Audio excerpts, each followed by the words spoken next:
श्री शिवाय नमस्तुभ्यं। श्री शिवाय नमस्तुभ्यं।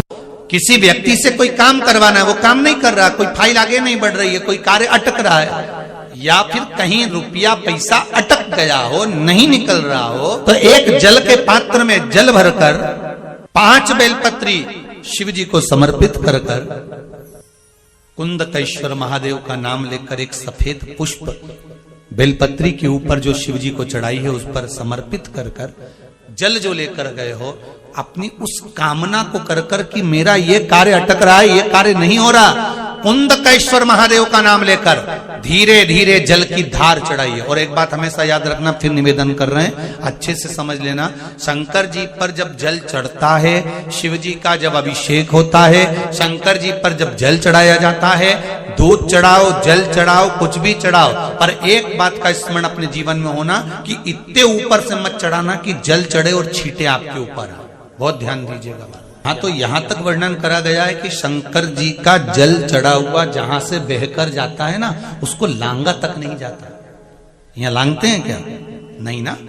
परिक्रमा भी करेंगे तो वहीं से लौट कर वापिस इधर जाएंगे। शिव जी का जहां से जल बहकर जा रहा हो, चढ़ा हुआ जल जहां से बहकर जा रहा हो, उसको लांगा तक नहीं जाता।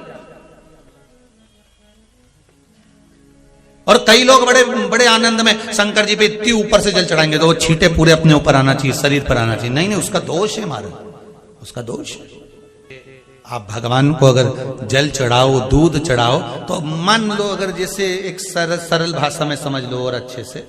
कि जैसे ये शिवलिंग है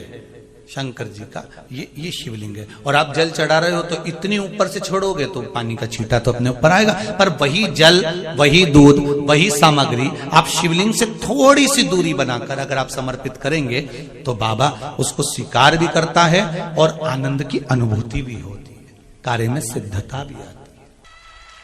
कार्य में उसकी सिद्धता भी होती है।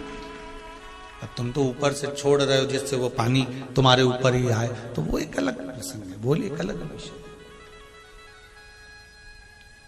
बहुत ध्यान देना महाराज, भगवान को कभी भी कोई भी सामग्री, जैसे भगवान के मंदिर में अगर फूल चढ़ाने जा रहे हो, भगवान के मंदिर में अगर पुष्प समर्पित करने जा रहे हो,